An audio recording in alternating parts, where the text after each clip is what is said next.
Assalamualaikum warahmatullahi wabarakatuh.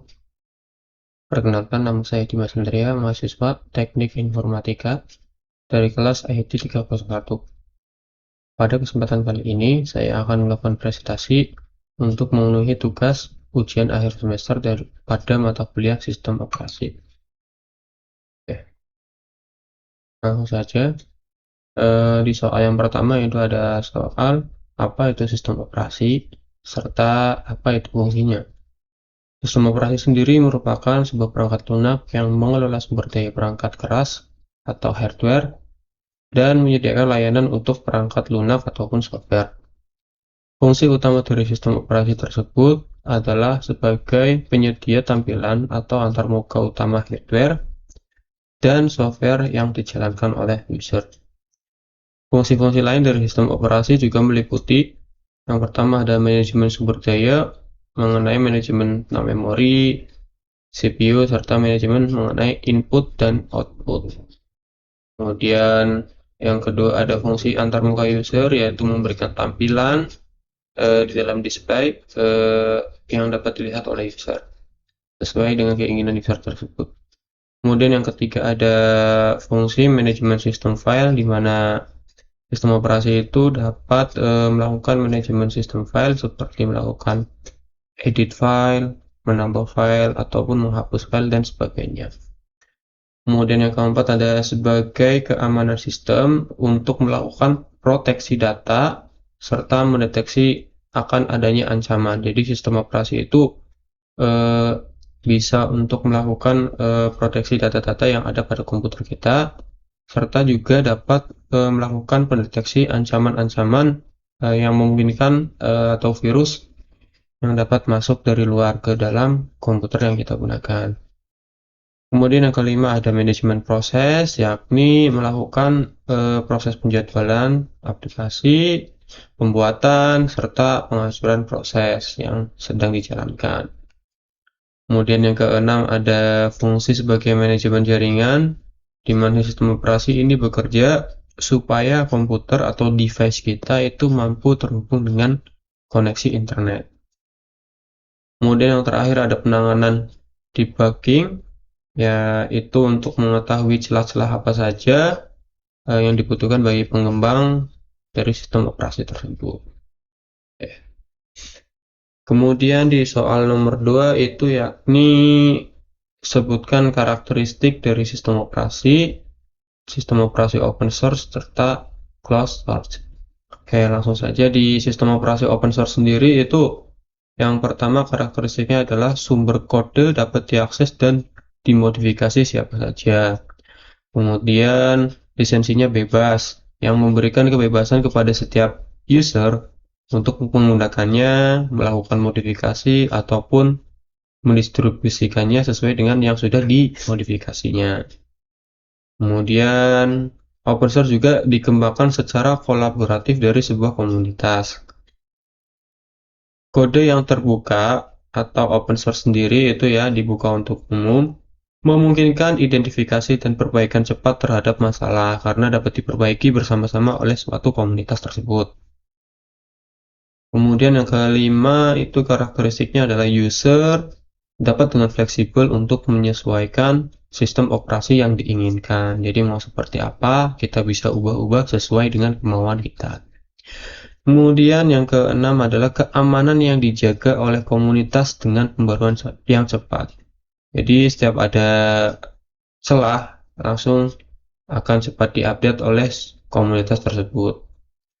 Kemudian karakteristik yang ketujuh itu ada dukungan dapat ditemukan melalui forum atau forum online dari komunitas tersebut. Yang jelas dari open source sendiri itu biayanya gratis tanpa harus membeli lisensinya, karena ini adalah sistem operasi yang dibuat secara bersama-sama oleh sebuah komunitas. Kemudian pengembangannya pun lebih terbuka tanpa adanya rahasia dari perusahaan, karena sistem operasi ini dibuat itu tadi ya secara bersama-sama oleh sebuah komunitas. Jadi siapapun berhak untuk melakukan kolaborasi di dalamnya. Kemudian karakteristik dari sistem operasi closed source sendiri yang pertama adalah sumber kodenya hanya dapat diakses oleh perusahaan tertentu, jadi milik suatu perusahaan. Kemudian yang kedua, lisensi diberikan secara khusus, di mana user harus menyetujui persyaratan yang berlaku dari sistem operasi tersebut. Kemudian pengembangannya pun bersifat internal, ya yang hanya diketahui oleh sebuah perusahaan pengembang dari sistem operasi tersebut. Kemudian kode yang sangat tertutup, sehingga user akan bergantung pada informasi yang diberikan oleh perusahaan. Jadi ada informasi apapun itu tergantung dari perusahaan pengelola sistem operasi tersebut. Kemudian user terbatas untuk memodifikasinya sistem operasi. Jadi cenderung susah untuk melakukan modifikasi. Kita dituntut untuk menyesuaikan diri sesuai dengan apa yang dikembangkan oleh sebuah perusahaan sistem operasi tersebut. Kemudian keamanannya juga diatur oleh perusahaan, lalu dukungan disediakan secara resmi oleh perusahaan pengembang seperti update atau ada maintenance dan sebagainya. Yang jelas sistem operasi ini tuh memerlukan biaya untuk membeli lisensinya. Kemudian yang terakhir adalah rincian dari pengembangan dirahasiakan oleh perusahaan pengembang. Jadi kita tidak tahu rincian apa saja sih yang dikembangkan lagi oleh sebuah perusahaan. Kita cuma tahu bocoran-bocoran sedikit saja mengenai update-update yang terbaru. Selanjutnya, di soal nomor 3 adalah kita disuruh untuk menggambarkan skema dasar dari sistem operasi komputer. Yang pertama, terutama di tengah-tengah ada sebuah proses, itu seperti ada CPU, GPU yang kemudian nanti akan diantarkan prosesnya oleh bus-bus, yang di sini ada bus data, bus kendali, dan bus alamat. Kemudian di sampingnya ada memori utama, ini memori-memori ya seperti RAM, ROM maupun SSD dan hard disk. Di samping kirinya ada port-port masukan, ya itu jalur-jalurnya, gerbang-gerbangnya dari masing-masing port tersebut. Ya terus di sampingnya lagi ada peralatan input, peralatan masukan, dan juga peralatan output atau peralatan keluaran. Oke. Selanjutnya di nomor 4, yakni ada soal jelaskan apa itu perangkat input, proses, output, dan memori beserta perangkatnya, beserta contoh perangkatnya. Perangkat input yang pertama, perangkat input sendiri merupakan sebuah komponen sistem komputer sendiri yang digunakan untuk memasukkan instruksi ke dalam komputer. Contohnya seperti keyboard yang untuk melakukan ngetik atau melakukan perintah sesuai apa yang diinstruksikan. Kemudian mouse untuk melakukan pointer dan klik gitu ya. Serta ada webcam untuk melakukan rekaman video. Dan yang terakhir adalah mikrofon supaya dapat melakukan perekaman suara. Kemudian perangkat proses merupakan sebuah perangkat eksekusi dari instruksi-instruksi program dan operasi matematika atau logika yang dilakukan oleh CPU. Contohnya ya CPU itu sendiri ya, atau Central Processing Unit, di mana itu adalah otak komputer yang digunakan untuk menjalankan instruksi dan perhitungan. Kemudian yang kedua ada juga GPU atau Graphic Processing Unit, yang digunakan untuk memproses grafis atau gambar atau video dan tugas terkait dengan visual yang bisa kita lihat gitu ya. Dan yang ketiga ada perangkat output. Perangkat output sendiri merupakan sebuah perangkat komponen sistem komputer yang digunakan untuk menampilkan atau menghasilkan hasil dari operasi komputer. Contohnya seperti monitor menampilkan apa yang dikerjakan oleh sistem operasi komputer itu ada di layar gitu, layar monitor. Kemudian ada printer digunakan untuk melakukan cetak apapun ya. Kemudian speaker untuk melakukan pengeluaran suara. Kemudian yang terakhir ada perangkat memori. Memori itu sendiri merupakan sebuah tempat penyimpanan data atau instruksi yang digunakan oleh komputer selama beroperasi. Contohnya ada seperti RAM atau Random Access Memory, yakni tempat penyimpanan data sementara yang digunakan oleh CPU. Kemudian yang kedua ada ROM atau Read Only Memory, yakni sebuah memori penyimpanan yang menyimpan instruksi dasar yang tidak berubah dari komputer tersebut. Kemudian yang terakhir ada hard disk drive atau solid state drive yang digunakan untuk menyimpan data komputer secara permanen. Kemudian di soal yang terakhir, yakni kita disuruh untuk menjelaskan langkah-langkah untuk menginstal Windows 10.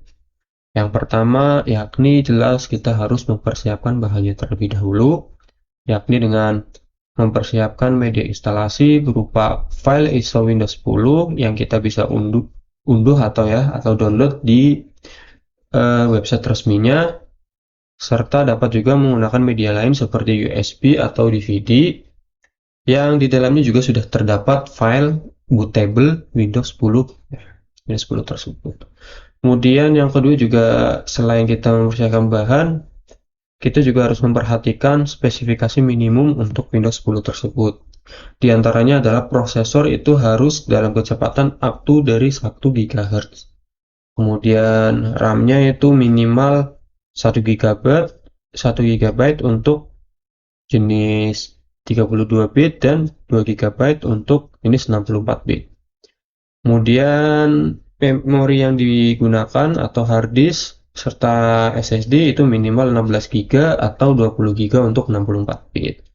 Kemudian kartu grafis itu minimal sudah di DirectX 9 ya, serta tampilan resolusi itu minimal 800 x 600.